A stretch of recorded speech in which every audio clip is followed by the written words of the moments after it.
Today we have Gary Thomas with us. He's the author of 18 books, sold over 1 million copies. He's a thought leader in the marriage, parenting, and spiritual formation, international speaker, and a writer in residence at the Second Baptist Church in Houston, Texas. Married for 30 years and has 3 children. Gary, welcome to the show. Thank you, Noel. Glad to be here. You know, this book that you had just come out with, Cherish, and I know that many people, many in our listening audience, know you best for Sacred Marriage, where you really talk about the grit of, you know, when you have challenges in your marriage, it's not necessarily the end result of happiness, but making you more holy. This book, though, has come out as, I think, the sequel to that book, in which you really are tackling the idea of that, you know, when we're talking about love and cherish, we're talking about 2 different things. And I'm excited to get into this. You know, I think many of us all know the famous phrase of to love and to cherish till death do us part. And the emphasis is on the love, but oftentimes we miss out on the cherish. And what's the difference between those 2 words? Well, a lot. And I like you, I think for most of my marriage, I focused on the love part. I promised to love and to cherish. And so what does love mean? How do I love my wife? How am I faithful toward my wife and whatnot? And just for me in particular, and a lot of people I've heard from, completely ignored the promise to cherish. Yeah. And here's the way I would distinguish it. Love is the substance of a marriage. I do think it's the foundation. It makes sense to me that we would focus on that. It's serving each other, sacrificing for each other, being committed to each other, persevering with each other. It's sort of like the bread of the relationship. Cherish is like the jam. It's what makes it tasty and delicious. And so when I promised to love and to cherish my wife, I didn't just promise to stay with her because I agreed to stay with her over 30 years ago. I promised to adopt a certain mindset, a certain attitude, a certain heart toward her. And I think that's what cherish does, because without love, cherish can't go the distance. It will lack the strength. It will become self-absorbed. But without cherish, marriage becomes a duty instead of a delight. And I don't think that honors God either. And so for me, it's just been very helpful the last few years to remember that I made a promise not just to love, but also to cherish, and that's my new goal. It's not just that my wife can say, Gary loved me, it's Gary cherished me. I love that. I appreciate making the distinction there. Maybe I think for our listeners, what would be super helpful is to maybe give it a real life example of a couple who's cherishing one another. Do you have any that you could share? Well, I do. In fact, here's where I end the book with this, but it might be a good place to begin this interview on why I think it's so important. One of my frustrations has been that our culture today looks at infatuation as the high point of a relationship. Which I understand, because infatuation just carries us away. It can be intoxicating. But the reality is infatuation is surrounded by desperation and insecurity and neediness. And it's inherently passive. We talk about falling in love. We didn't have anything, it just overcame us. But then we talk about falling out of love, and there's nothing we can do to get it back. So it's entirely passive, and it comes and goes. Cherishing is something that can be chosen, and it can be cultivated, and it can be maintained. And that's where I think cherishing gives us so much hope, and why we have to pursue cherishing. And I believe it's cherishing that can make the younger generation that is infatuated with infatuation actually envious. Not that we want to feel superior to them, but we want them to give something to look forward to after the infatuation that will fade. So that's a long introduction to your question, where that happened with a friend of mine, Dr. Greg Bledsoe. He's now the Surgeon General for the state of Arkansas, but at this time he was still a med student, and he was doing rounds with the resident physician. They walk into a room with this octogenarian couple in their 80s. The wife had a neuromuscular disease, which meant she couldn't stand. She was in a wheelchair. Her head was kind of at the side, and she couldn't really keep her mouth closed, so she just kind of sit there and drool. She didn't speak. She just sat there and moaned.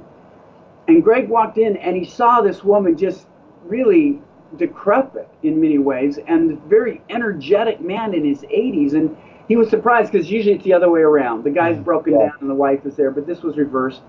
But he found himself feeling sorry for him. He said, man, this guy in his 80s having to be saddled with a woman like that.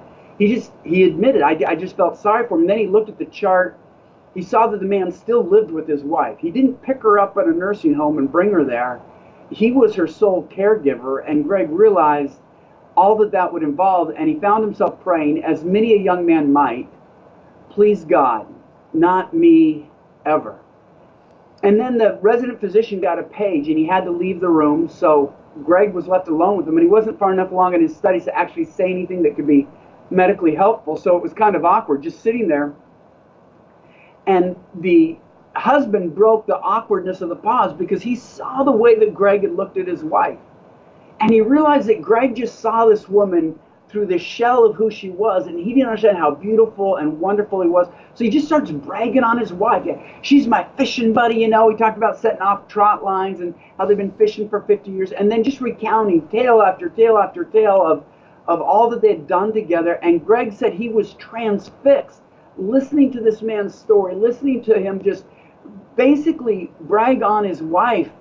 And at the end of that, he found himself saying, what was even more surprising to me was not just hearing him brag about his wife, but the transformation in me. He goes, God was feeling sorry for him. Instead, in its place was envy. When he realized that really when this man was just wiping the drool from his wife's chin, he was back to being a 22-year-old date where his date had a little ice cream on her lip, and in a flirting way, he just wiped it off because this man cherished her. Now, Greg didn't envy this man when he saw him loving his wife, serving her, hanging with her, taking care of her. He felt sorry for him when he just loved his wife. He envied this man when he saw the man cherish his wife. And he said, boy, what would it be like to have a relationship like that? It was a few years later that Greg met his now wife, a beautiful young woman with flawless skin, but he realized, you know what? Those things don't constitute a lifelong love. Those things don't determine a successful marriage. You can cherish an 80-something, wheelchair-bound, moaning woman who drools if you learn to love that way. Wow. And that's what make people envious when they say, why do they not just stay together? Why do they so cherish each other? Yeah. Man, I love that story because I think what it does is it really emphasizes something that you said is so important in this whole equation of when we say, let's do life together, and we've signed up to say, well, I'm going to love this person. I think so often it's driven by feelings. You know, if I'm in the moment feeling that way, then I'm going to react and do the right things and, you know, continue to love my spouse. But what you're saying is this is something that can be learned and taught and developed. But it's not based on feelings, right? It's based on an intentionality around the relationship. It's so key. I'm glad you're going there, Noel, because it really does matter because we're so used to infatuation just overtaking us, enjoying the ride, and then when it drops us saying, well, I guess that's over. Where's the next one? Yeah. Cherishing works on an entirely different principle. It's something that we promise. It's something that we adopt a new mindset. We begin to affect our heart, which we can do, and then we begin to have cherishing actions. Those things are intentional and purposeful, and they can create a cherishing marriage. Because a lot of people will hear me talking about cherishing your spouse and say, well, I'd like to. How do I cherish him? How do I cherish her? And my whole point is you can learn to cherish your spouse. This isn't something that you're going to affect overnight or by the weekend, but it is something that you can do. And I believe it creates a much more satisfying marriage. Think about it. How much happier would you be when you cherish the person you're married to? I mean, it just makes sense that life is much happier when you cherish the person you're married to rather than just tolerate or put up with the person you're married to. So true. So what are some ways that husbands can cherish their wives and wives can cherish their husbands today, kind of a practical level? First, I want to stress it begins with a promise. We promise to cherish each other. I promise to love and to cherish till death do us part. I want to say that because I don't want some people listening to say, well, this is for super excellent marriages or people that want to be a sterling spouse or something. The fact is, almost all of us promise before God and our family and friends and our spouse that this is what we would do. So I'm just saying, let's admit, okay, I should try to go toward this because I gave my word that that's what I would do, not just to love, but to cherish. Second, we adopt a particular mindset. And the reason I deal with that early on in the book is because without this mindset, we undercut the basis of cherishing. And that mindset is what I call the Garden of Eden, Adam and Eve mindset. There was a brief slice of time. You wonder, why did Adam and Eve have the marriage that they had? Well, they're the obvious things. There was no sin in the world, which I'm sure would make a big difference. They walked with God in the cool of the day. That would be pretty amazing. Some of the guys watching would say, duh, Gary, they were naked all day long. And I'm like, okay, fine, I'll give you that. But significantly for our part, something that we can apply today, because none of those three things are going to happen for us the way they did for Adam and Eve. What we can have that Adam and Eve didn't have is this. There was a brief slice of time when Adam was literally the only man in the world, and Eve was literally the only woman in the world. There was nobody that Adam could compare Eve to. He couldn't say, well, she's kind, but not as kind as this one, and she's got a good sense of humor, but she's not quite as witty as this one, or as godly, or she doesn't look like this one or that one or whatnot. As Eve couldn't say of Adam, well, at least he doesn't have a unibrow, but his hairline's receding and all that. They literally defined what a man and a woman was to each other. And that's so important, because when we get married, we have to enter a commitment to contentment, that we cherish our spouse for who they are. There is just no point in comparing our spouse. And I would just ask the viewers, has comparing your spouse to another spouse, particularly when you compare your spouse's weakness to another spouse's strength, has it ever made you feel better about your marriage for even a split second? Has it left you feeling more content and satisfied after you're done with the comparison? Doesn't it always negatively impact your marriage? And so the reality is, I don't want to do that. I want to develop this mindset. I'm going to have a commitment to contentment. This is my Eve. This is my Adam. Guys, we could look at Song of Songs 6:9, when the husband says to his wife, my dove, my perfect one, is the only one. That's the statement of a cherishing heart, where I don't compare her to anyone, because to me, she defines what a wife is supposed to be. Now, people are going to come back and say, is that realistic? And I say, not only is it realistic, you've probably already experienced it. As a pastor, I stand up in front of the church next to so many men about to be married.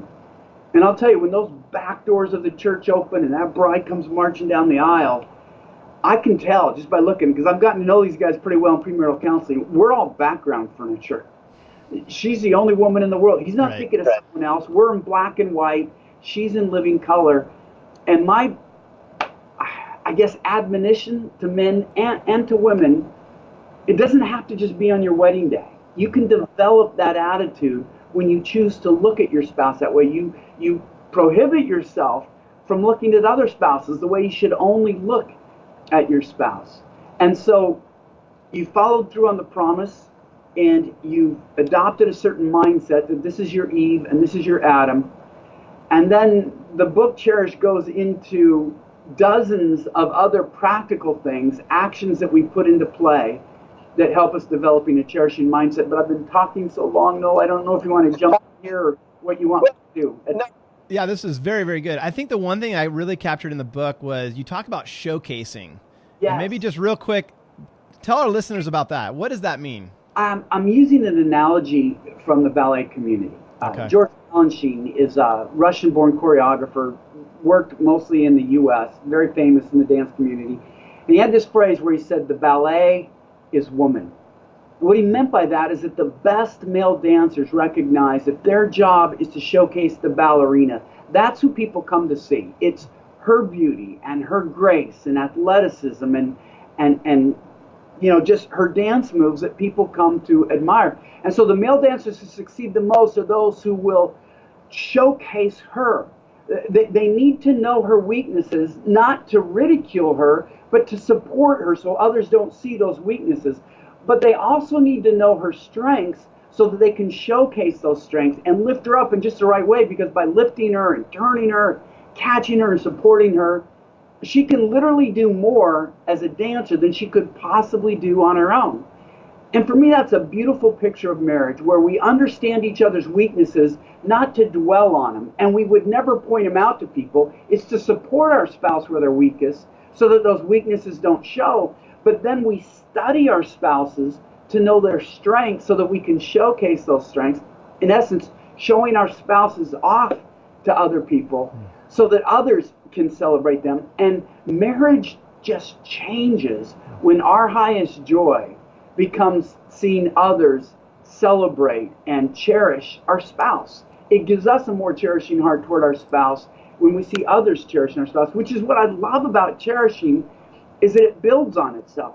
The more I cherish my spouse, the more I cherish my spouse. So this works for both genders. In the ballet community, obviously it's the husband showcasing the wife, but it's also wives, you can have that same attitude where you know your husband's weaknesses, again, not to undercut him, but to especially support him, to make him feel safe and secure. Okay, I've got this. I know you don't like crowds, but I'm going to be with you. I'm not just going to leave you in the room with my relatives or at a party or something like that. And then I'm going to make sure that you're heard. I want others to see your excellence.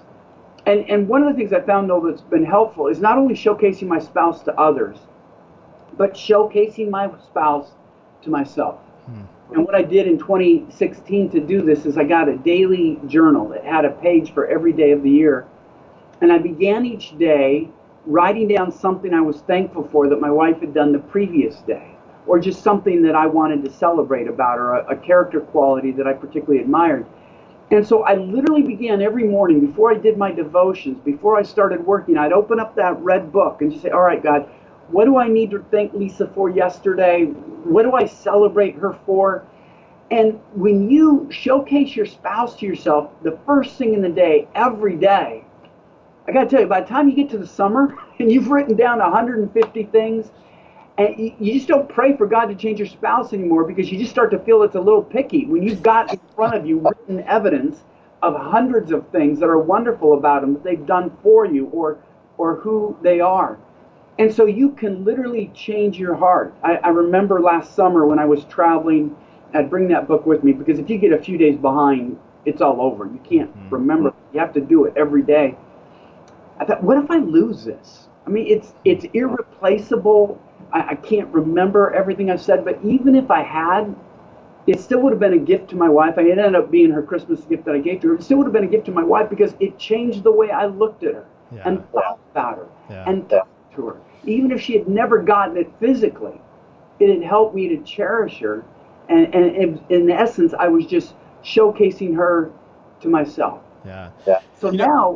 Oh, go ahead. Well, sorry. I was just going to, what I love about this, and I think was so powerful, is the contrast between what so many couples end up doing, and we work with so many of them, and we see this on a regular basis, is that they begin to, there's really, what you're describing is showcasing in a positive, but so many couples go down the road of showcasing the negative, right? They get so focused on, here's what I don't like, or here's what is just bugs me to the end of the earth. I mean, these are the things that, and it's a snowball effect, right? Like what you're saying is, when you do this on a positive front, it builds on itself. But if you're doing this in a negative, it's going to build on itself as well. And that's where I think a lot of couples find themselves getting to that place where they're so disconnected, conflicted in their relationship. And so what you're describing here is that really it's a simple way to begin to change the behavior. And part of it's starting with a revelation of, what is my spouse doing on a daily basis that I can actually see as positive, right? What are the attributes that they're bringing to the relationship? One of the questions I had was, as you're describing this, is there a difference for men and women in the way that they feel cherished? Is that different? I know that we spend a lot of time when we're talking about couples as men, women, and how different we are. Does that apply to this area of cherishing? It does. I mean, I think cherishing has to be an individual focus. You're not cherishing a stereotype. If you treat your wife like a stereotype, she won't feel cherished. Because what could cherish one woman won't cherish another. Let me just give you an example. Coming out of a restaurant, my wife and I have this 98-year-old friend that we'll visit, and there'd been a huge Texas rainstorm, so there was a big puddle by her car, and then there was an older person from the nursing home right behind her car, literally with an oxygen rack or whatever they call those things right next to it. So it's going to be tight back, and I saw what was there. I just held out my hand, and my wife didn't even think. She just dropped her keys in my hand because she knew what I was going to do. She wanted me to back the car out so she didn't have to get in the puddle, and she didn't have to go around the resident that was there with the oxygen stand, because that's what makes Lisa feel cherished. And so she knew I would do that because I wanted her to feel cared for. Some wives might be insulted by that. What, you don't think I can back out my own car? You think I'm so soft I can't set the puddle? So you really have to know what cherishes your spouse if they're going to feel cherished. Mm-hmm. What was funny was when I was writing the book, I'd ask a wife, what makes you feel cherished? No, if I poured a cup of coffee and waited until she was done talking, it would be room temperature by the time she was done. I mean, women just know. And I would ask guys, and the most common response was, do you want the PG version or the real answer? And wives are going to hate this, but look, I'm not going to be honest with you if I don't say this. For a lot of guys, and I think it depends somewhat on the age, Yeah. and it's not true of every guy, but for a lot of guys, particularly those in their 20s or 30s, if they don't feel desired and cherished in the bedroom, they're never going to feel completely cherished. Yeah. And I share the story in Cherish about how your spouse gets to determine how they want to be cherished. That's what's so frustrating, because we want to cherish our spouse often the way we like to be cherished. Yeah. But I talk about running marathons. I've done a number of them. And one of my favorites was, it was a really hot marathon. It was just a hot, hot day. And it was 16, 17 miles in. And there's this family, and I'll love them for the rest of my life. They were giving out these frozen icy pops that they had cut in half, and they're just handing them out. And when you're thirsty and hot, and you need the sugar, I mean, it was just the perfect treat, that because they had to have the cooler to keep it cold. Now, that's the only time I've seen somebody offering that in a marathon. But every marathon I've run, and I've done over a dozen, I see people holding up these popsicle sticks of Vaseline because runners can chafe, and so but I've never needed it. You know, you prepare for it, you get the right clothes. Chafing's never been an issue for me. So in every marathon, dozens of people will offer me Vaseline, and it doesn't do anything for me because I don't want Vaseline. Right. If what your spouse really wants is an icy pop and you offer him Vaseline, he's not going to feel cherished. Yeah. Because what he needs is going to determine what makes him feel cherished. And that's what I love about cherishing, is that it makes us focus on, who are you? Mm-hmm. What do you care about? What do you love? How do I learn to cherish that? You know, it's interesting, even as you're describing this, going back to that, you described the infatuation that so many couples start with in the relationship. And we all know that oftentimes infatuation, the next phase in the relationship is post-rapture, where it's kind of this, I did not sign up to be in this relationship. And it's kind of this, the whole mindset begins to shift. And that's where a lot of couples, they don't get it right, and yet they don't move to that next stage, which is, I think what you're describing is discovery, like discovering what is it that causes my spouse to feel cherished in the relationship, right? That's something that takes time. It takes the willingness to learn and become a student of our spouse, right? And I love that. You're giving room for them to really begin to investigate, what is this going to look like? Because there's not a rubber stamp, like all women want this or all men want that. It's customized to what is it that they need in their relationship. I wanted to ask this question because I think a lot of our listeners might be thinking, yeah, that's great if I'm in a really healthy relationship and everything's going great, but how do I muster the desire to authentically cherish my spouse when she isn't or he isn't being easy to cherish? I'm so glad you went there. A lot of interviewers haven't, so good for you to go there.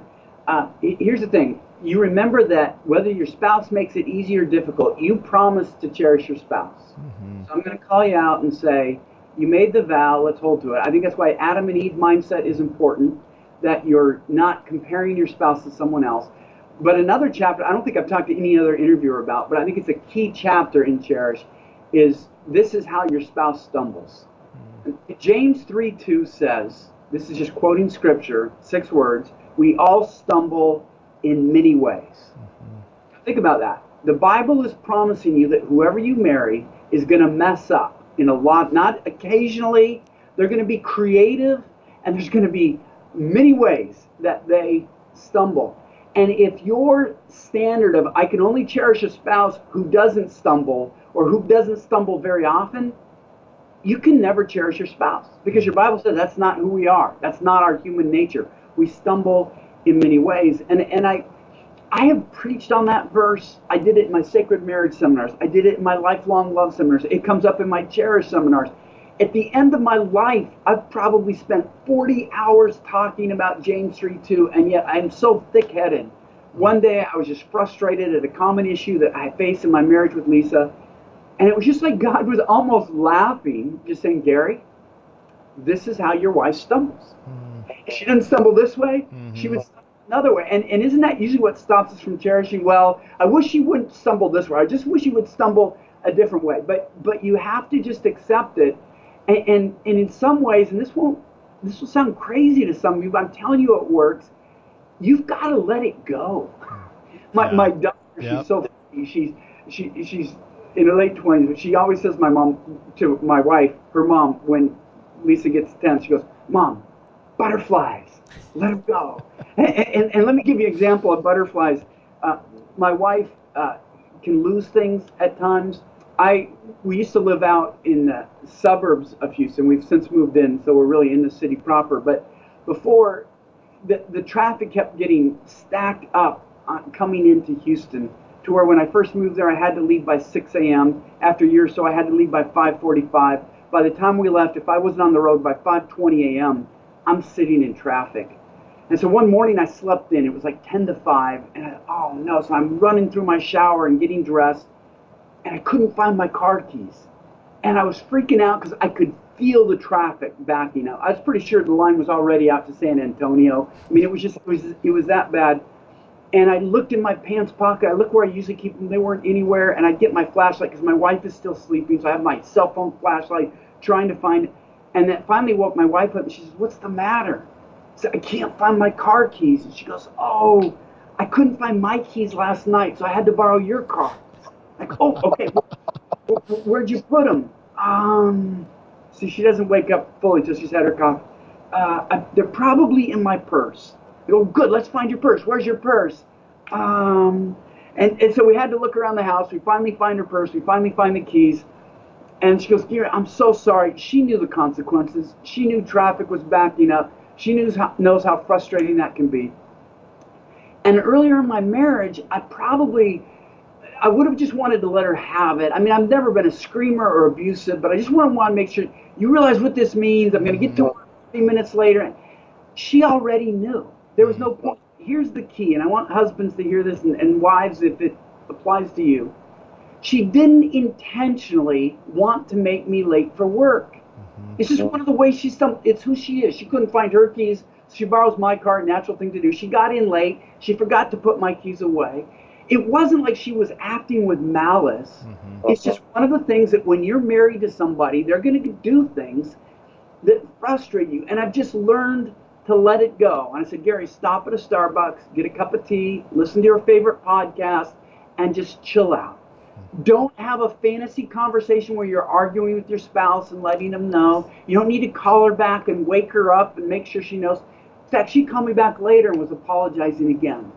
I just think to cherish your spouse, sometimes you have to realize it's not worth fighting about. I mean, if it's a behavioral issue where it's really showing a lack of respect and it needs to be addressed, that's one thing. Yeah. But it's one of those things that just as this is his quirk or this is her quirk, sometimes you just let it go, you smile, and you go about your day. Well, the good thing is that all of us right now are all singing that tune in our head, "Let It Go." So, that's good. We can marry that to this. When you talk about in your book, it was really interesting that you've gone to the level of even how we train our brains to cherish. And I love the phrase you talk about is cherishing grooves in the brain. How do we do that? Well, Philippians 4:8, this isn't just a psychological trick or a marriage speaker's thing. Philippians 4:8, I'm commanded, whatever is good, whatever is excellent, whatever is praiseworthy, think about these things. And the scandal in some Christian circles, and this will sound a little bit heretical, but just hear me out. Some people pray their marriage is sick. If you only pray about your spouse's negative things or the things that you want God to change, you're obsessing over the negative things. And so you start to see your spouse with contempt eyeglasses. We talk about rose-colored eyeglasses. No, I've met with couples that have contempt-colored eyeglasses, where they stop seeing the positive things about their spouse. Everything gets twisted into a negative light, and they look down on their spouse. We have to choose to think about our spouse in a positive way, because the Bible says that's what we're supposed to do. We're to be encouragers. were to be uplifters. And I just use an example in the book of a couple I saw that got onto the elevator. And I was in there before him, and so I stepped back, and he was on the right in front of the numbers bank. And he's just standing there looking at the numbers. His wife says, "We're on the 9th floor." And it was like she'd given him a physics test. He can't find 9, and it's almost uncomfortable. I wanted to say to him, "Hey, buddy, it's between 8 and 10," but that would have been mean, so I didn't say that. But finally, he found it, and it would have been so easy for her to be snide and sarcastic, like me. But instead, she just snuggled up to him. She kisses his shoulder, says, you're still thinking about that deal, aren't you? He says, "Yeah." She goes, "Don't worry. It's going to be okay." And here's one of those common situations in life where she could have made him feel belittled, or she could have thought with me there that she could say something that we could kind of both laugh at and whatnot. She chose to cherish her husband. She knew he was smart. She knew he knew where the number 9 was. His mind was just set on other things. And if we would just give our spouse the benefit of the doubt like that, to try to look at the best way, to cherish them, has being negative and sarcastic and belittling, has it ever improved a marriage? Has it ever made you happier or more content in your relationship? So when the Bible tells me to focus on what is praiseworthy, it serves my own cause. And I would go back to that journal I wrote that we talked about earlier. What it trained me to do is that if I saw something negative in my wife that day, if she's having a bad day, it was irrelevant to me because I wasn't going to write that down. I had to find something new to praise her for every day. And I couldn't say the same thing. If she cooked a great meal or she was kind this way, I couldn't write that 10 times without it starting to sound a little bit like not a compliment, like there's nothing else I could say. And so it amazed me how that's not relevant. All the negative, forget about it, let it go. Here's something I can praise. Here's something I need to remember. Here's something I've got to go write down. And so I literally spent a year scanning my spouse for her best and purposely ignoring her worst. Wow. I'm telling you, that creates a cherishing heart. So can I tell you what happened at the end of the year? Yeah. I'm giving you long answers. I'm sorry. This is what happens when you invite a seminar speaker to do an interview. I was in my office. It was in the winter. She got the book in December. But Lisa's very much not a morning person. I very much am. So I've been awake for a couple hours working, and then I heard my wife stirring. And just honest, I felt my heart leap because the one that I cherish was awake. And I knew there would be a little walking around, but in a few moments she would gently open the door to my office and, kind of just shuffle up to me for a little hug, and I would give her a hug, and she'd say a few things, and she'd shuffle out to get her morning cup of coffee. It's literally one of my favorite times every day that I look forward to, and I realize how blessed you are when you learn to cherish your spouse, because when you live with the person you cherish, and your favorite part of every day is when they're finally awake so that you can be with them, it's just a very special thing. And when I found out that cherishing could be chosen and taught, that's when I got really excited to do the book. That's so good. And I love it because I think one of the aspects of you're really bringing to the forefront is that this is not big things. These are the little things on a daily basis that really account for a better relationship, and moving folks from a place where they're not just, trying to survive, but they're actually thriving in the relationship. And it's not the big stuff. And I think we get caught up, I know for guys especially, we get caught up in the big stuff, like yesterday, right? Valentine's, let's do the big, all this fanfare around it. And I think our wives are saying, hey, just be more intentional on a daily basis. The little things really are going to define the relationship. I wanted to ask this question, going back to that statement of, to love and to cherish. We know that the opposite of love is hate. What is the opposite of cherishing? Contempt. Contempt. Okay. And that's what you've been mentioning, is that a lot of times these couples have the rose-colored glasses of contempt in their relationship. Can I give you an example? Yeah. I was at a dinner with my wife, as probably 8 couples, 5, 6 couples, a big dinner. And this guy that I knew from before had not participated in the conversation at all. And he's a quiet guy, kind of the guy that feels more at home in the world of science fiction than real life. But because he hadn't participated, I just kind of wanted to draw him in. And so when something came up where I thought he might have an opinion, I said, knowing what he does, well, don't chefs usually think such and such? And his wife cut in. He's not a chef, he's a cook.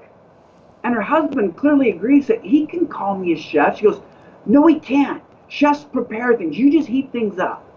Well, no, his actual job is that he is head cook, well, I'd say chef, of a nursing home where he feeds 200 residents every day, 3 meals a day. And because budgets do get cut, and often he's told you've got to make do with less, some meals sadly do get heated up. But he tries to prepare the most tasty, most nutritious meals he can. And to me, as an outsider, that seems to me a noble calling. Here you have a demographic, often underserved, often neglected. He wants to bring some moments of pleasure and health to them several times a day. But his wife just seemed very worried that I might accidentally give her husband some respect and that others might respect her husband, when it seemed so important that what he did was downgraded as not a very noble calling. And that, I just don't get it. I mean, why couldn't she see that as a noble calling? Why did she start to look at her husband that way? And what was the purpose? When they went home, did they have a nice car ride and then they get home and said, honey, maybe I can give you a shoulder rub before we go to bed? Or was he silent, as he was the rest of the dinner? And then she thinks, I have the most boring husband who has a know-nothing job. Pity me. I just don't understand why we cultivate contempt. Because I'm just telling you, as an outsider, because I'm invited into a lot of marriages as a pastoral counselor, as an outsider, contempt makes no sense. It's stupid. But I saw this as a young man. When I was working at a public utility taking bills, I was in my teens, and this old guy came in with his wife, and he made a very cruel joke on her behalf and looked at me wanting to share a laugh, and I didn't laugh. I was appalled that he would say that about his wife. And I remember thinking, even back then, Noel, he's going to go home with her. I don't know who he is. He's never going to see me again. He has just wrecked his day with his wife. How stupid can a guy be? Yeah. Contempt, we should hate. I love what I said in Sacred Marriage. I quote a classic writer: have contempt for contempt. Cherish cherishing. Yeah. And I think what we don't always connect the dots to is that you're actually hurting yourself moving and operating in contempt, right? It's not just about trying to hurt and I've seen this where, you want to get the jab in, you want to, let them feel the hurt. But the reality is you're hurting yourself in this entire equation of what you're describing. And I want to wrap up with this question. And in your book, you talk about the death spiral of a marriage. What do you mean, and how can we prevent this from happening? Contempt is really where it ultimately goes, where disappointment, if it's not actively challenged, can lead to frustration. Frustration leads to bitterness. Bitterness leads to resentment, and resentment leads to contempt, that you've let me get to this place where I'm so unhappy and so frustrated and my life is going nowhere and it's your fault. And it's those contempt-colored glasses where we just start to tear each other down. And this is why I don't think cherishing is an option. This is why I think we have to follow through with our promise, not just to love, to cherish. Here's what I say in my Cherish seminars. What if there is no status quo in marriage? What if every day you're ascending toward cherishing each other, or you're descending toward contempt? Because I think that's the reality. If I'm not actively going against disappointment, if I'm not cultivating a cherishing attitude toward my wife, I'm drifting toward contempt. It's just human nature. You don't drift toward physical health. You drift toward becoming a couch potato. You don't drift toward becoming brilliant. You drift toward reality television. You don't drift toward becoming a godly Christian. You drift toward becoming an apathetic, worldly person. And that's true in every arena of life, and the same thing is true in marriage. If I'm not trying to actively cherish my wife, I'm just inch by inch by inch sliding back toward contempt for my wife. And so I don't think anymore that cherish is an option. I would have thought that 10 years ago. Look, if I love my wife, I've done most of what the Bible calls me to. But I've since found if I'm not really trying to cherish her so that she feels special, that she knows she has my heart, that I have a certain mindset about her, I'm step by step by step going toward contempt. And it's just like erosion, where you can have a cliffside that eventually just falls off. And that's what happens with so many marriages. It's not one big attack. It's that contempt has just drip, drip, drip every day until the death spiral and the marriage is done. Wow. What we've been talking about is Gary Thomas' book, Cherish. And if you haven't read it, I highly recommend that you go out. It's interesting, Gary. I'll be honest. Like when I saw the title, I thought, oh, it's going to be fluff, and it is not fluff. This has got some great truths that I think you're expounding on that gets missed in the typical conversation about how do you have a great marriage. And so thank you for writing this. I know that there's just amazing reviews on this work, and thank you for being on the show. Really appreciate having you and what you've brought to our listeners today.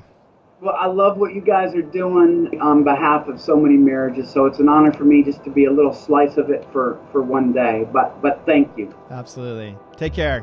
All right, goodbye.